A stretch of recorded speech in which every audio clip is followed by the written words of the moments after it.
The Ming Dynasty built a massive fleet of ships. They didn't realize that there was a pirate empire operating right under their noses.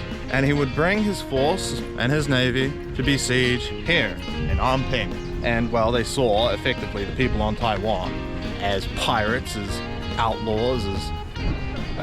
So behind me is the Fort Zeelandia, or the old Anping Fort.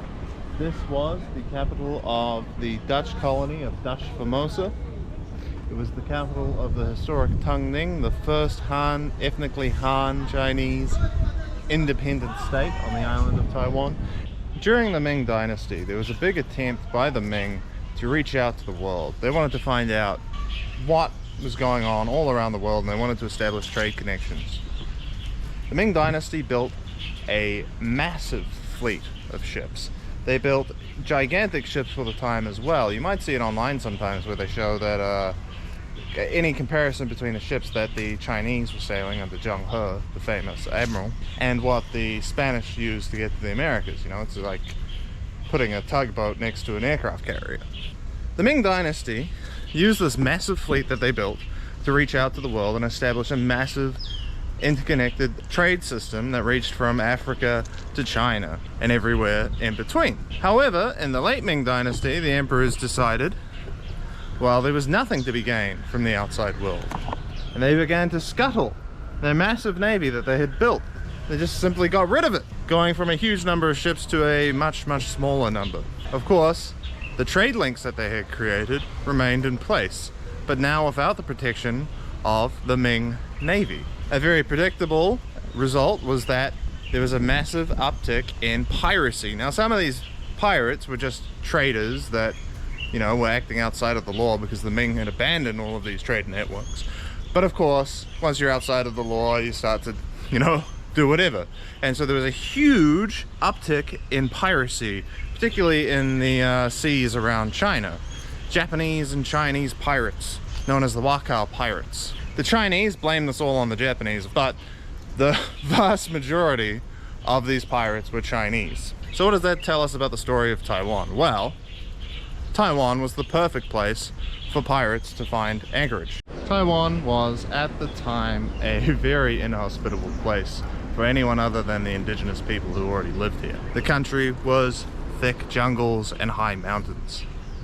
It was hot. It's hot today. It's about 30-something degrees, and it's frequently, you know, above 30 degrees here in Taiwan, and extremely humid. As a result, the country was home to a whole host of tropical diseases. And so for anyone other than the indigenous Taiwanese who had learned how to live here, it was just an awful place to come. And that's alongside the indigenous Taiwanese not being all too keen on other people coming, and also having a fondness for collecting the heads of Chinese people. They saw Chinese heads as particularly valuable when head hunting, which is, you know, the practice of you kill someone and you take their head as a trophy to show that you've, well, killed someone. And they, I mean, understandably, it's obviously harder to get Chinese heads, so they saw Chinese heads as more valuable. So for the pirates, you know, there was no established authority on the island. And during that time, you had a man called Li Tan. Li Tan had been born in Fujian, like where the majority of Taiwan's ancestors are from. And he, in his younger age, he moved to Macau, the Portuguese trading city. In Macau, he was a tailor, pretty humble job, really. He moved to Manila to pursue a similar career. But in Manila, he learned a few things. It was a pretty important trading center, Manila in the Philippines, that is. And eventually he was able to move to the Japanese trading city. I forget the name of which one. Maybe I can put it on the screen. But he moved to the one city in Japan that allowed trading, because Japan at the time, similarly to the Ming, had an isolationist policy. There, he met with English and Dutch traders. He, in particular, was able to convince the English that he had connections in China. This is Li Tan, the tailor. He was able to convince the English that he had connections in China that would allow them to get trading contracts like the Portuguese had for Macau. This is well before the establishment of Hong Kong. This is in the early 1600s. Li Tan was able to convince the head of the British trading company in Japan that he had all of these connections in China and that he could get them the trading licenses. He told his friend in Japan, the Englishman, well, you need to give me some silver, I'll go over to China, and when I'm in China, I'll, grease the right hands or bribe the right people and you'll be able to get your trading contracts. Of course, he'd come back with no silver and say, well, sorry, that wasn't enough, we need a little bit more. So the English trading company would give him a little bit more. He'd go off to China, if he really did at all. He'd bribe people, not really, and he'd come back and say, oh, sorry, that wasn't enough, we'll need a little bit more. And from this, he was able to become extremely wealthy, and it earned him the name amongst the English of Captain China. Now this Captain China would go on to build a mighty pirate fleet. Mr. Li Tan would eventually, through his piracy, be able to establish a coalition of pirates and effectively become the king of the pirates in the Chinese seas. Some would say that his orders would have a greater reach than the orders of the Chinese emperors, of the leaders of nation states. He would choose Anping here in Taiwan as the capital of his coalition of pirates. The record stops talking about Li Tan around 1625, and we are met by another man who had a very similar history. He had been born in Fujian, he had moved to Macau to become a tailor, he moved to Manila in the Philippines, and then he worked in the trading bases in Japan. He would join Li Tan's pirate coalition, and upon the death of Li Tan, would become his successor. This man, Zheng Jilong, would expand the influence of Li Tan, Captain China's great pirate coalition. He would overwhelm the Chinese, who were no longer a naval power, and capture much of the Chinese coastline, ruling his kingdom from Xiamen in China, modern-day Fujian. Fujian is a mountainous part of China. Mountainous, and like Taiwan, is very hot, humid, it's covered in jungle. So for the Chinese economy at the time, that was basically entirely built around rice farming, Fujian was incredibly impoverished. It was Li Tan who actually convinced the Dutch to build this, to come here and settle in Anping. Perhaps he saw it as a way to protect his pirate empire from the Chinese by using the modern Dutch Navy as a way to protect himself. The Dutch seemed to not really understand what was going on. They didn't realize that there was a pirate empire operating right under their noses. It goes to show that this Li Tan fella was exceptionally clever, and he sort of showed a skill for scamming and piracy his whole life. But it was actually him who invited the Dutch here. So there was already basically a pirate colony, a pirate kingdom operating on Taiwan when the Dutch first came here to Anping and settled their colony. After Zheng Jilong was able to capture the Chinese coastlines, the Fujianese native based himself out of Xiamen.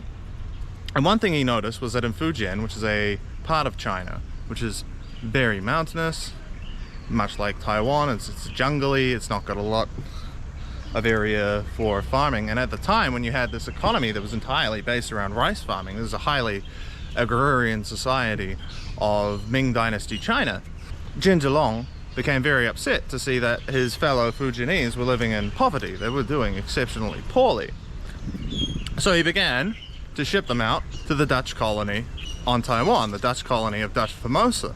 They were sent out on indentured servitude contracts where they would work for a certain period of time and then be granted a piece of land.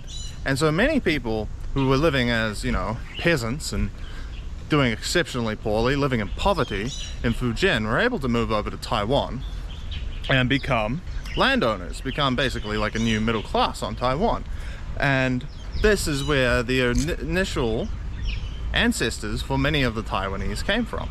Zheng Jilong was able to expand the influence of the pirate kingdom to control the majority of the Chinese coastlines. He would have a son by the name of Chen Gong. Chen Gong was born to Zheng Jilong and a Japanese mother. He was half Japanese, and he was raised in the trading port of Harada in Japan. Chen Gong, or we know as Koshinga, the man in the statue over there, would succeed his father in his pirate kingdom at a time when the Ming Dynasty was in a steep decline. The Ming were fighting off the invading Manchurians. The Manchurians would eventually become the Qing dynasty, and the Ming were losing battle after battle.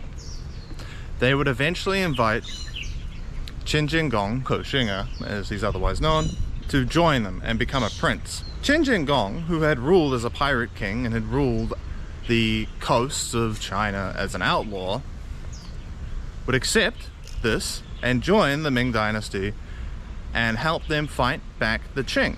And in fact, a sort of strange turn of events, as the Ming dynasty was being defeated, Ko Xing'e, Qin Jinggong, ended up as basically the most loyal fighter for the Ming dynasty. And even as the Ming dynasty was being defeated and all of its other generals and commanders had surrendered, Ko Xing'e, Qin Jinggong continued to fight. Of course, the Qing dynasty, the Manchurian invaders that would establish the Qing dynasty anyway, were an overwhelming force. And so Qin Jinggong had to find another way. And he looked to where his father had sent many Fujianese immigrants, the place where Li Tan had established his pirate kingdom that Jin Zhelong inherited. He would look to Taiwan, and he would bring his force and his navy to besiege here in Anping. Once again, Qin Jinggong succeeded in defeating the Dutch and pushed them out of Taiwan, and established his new nation, sometimes referred to as Tangning, where he would establish all sorts of cities and colonies all across Taiwan as a bastion for the Ming culture, which was being suppressed by the Qing dynasty in China. The Chinese literati, the poets, the lawyers, educators, whatever, anyone with a solid education, anyone who really wanted to stick with the Ming culture, moved to Taiwan. Forts were built, whole political systems were established, and a flourishing political system emerged here on Taiwan as a rebellion against the Qing dynasty. Of course, Ko Xing'e was, a human like everybody else, and eventually he died. And after his death, the political systems he established that basically saw Taiwan flourish as a country started to fall into collapse. After all of these systems started to fall into collapse, the Qing were able to basically apply pressure and finally force the Taiwanese, the Tangning, the Ming loyalists on Taiwan, to surrender in the 1680s. So from about the 1660s to the 1680s, there was an independent kingdom on Taiwan that had this Ming loyalist ideology. From there on in, the west of Taiwan would be governed by the Qing dynasty. The Qing dynasty initially really didn't want anything to do with Taiwan. They were, a land-focused empire, and particularly having come from the Manchurians, who are, semi-nomadic peoples and, horse-based warrior tribes and whatnot. They didn't really see, this maritime aspect of empires as important. They were more worried about the Mongols. But some of the higher-ranking generals were able to convince the emperor that holding a position on Taiwan was important for combating piracy. And, they saw, effectively, the people on Taiwan as pirates, as outlaws, as, whatever.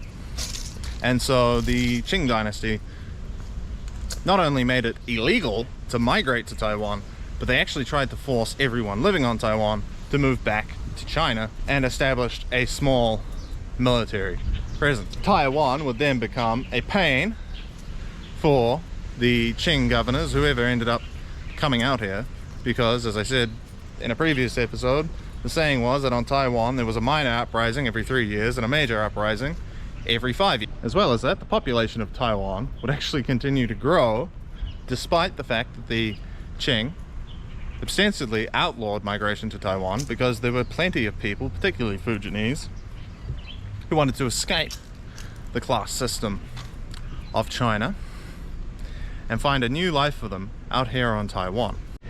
Nothing says the history of Taiwan better than a giant inflatable kitty cat. Another thing to consider is that the Taiwanese migrants that came out here, the ones from Fuji and the Fujianese, were largely men, and so they often married indigenous women. So many of the Taiwanese have this, mixed ancestry of Fujianese and indigenous Taiwanese, and that's considering as well that the Qing dynasty tried to ban migration until the 1870s. So many of the Taiwanese can find their roots all the way back to the 1600s.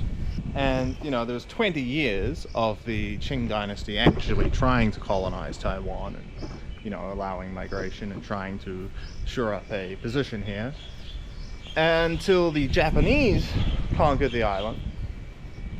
And the Japanese migrated here, but they didn't really integrate. They had, you know, very much a supremacist view where the Japanese were in the Japanese part of town and the Taiwanese were in the Taiwanese part of town as second-class citizens to the Japanese. And after World War II, the vast majority of the Japanese left. They went to Japan. The next major wave of migration would be the mainland Chinese, as they were called, sort of historically, nowadays not really, who came over with the Kuomintang after the Chinese Civil War. And that was really the last major wave of migration to Taiwan. So the Taiwanese people are very much, they've been here a long time. Their ancestry goes back a long, long time. Probably further back than most American ancestry would. Definitely further back than any New Zealander's ancestry is. Well, any Pakeha New Zealander. So when people sort of say you can't really distinguish between the Taiwanese and the Chinese, it's a bit of nonsense. There's a pretty big difference. I mean, you wouldn't say American people are Europeans. And they've been in America, probably a lot of them, for a lot less time than the Taiwanese have been in Taiwan. You also have to remember that the Taiwanese that came here were often the rebellious sort, you know, pirates and gangsters and anyone trying to get away from life in China. So they were basically coming here explicitly to get away from Chinese life. So if anyone tells you they're just Chinese, they're wrong.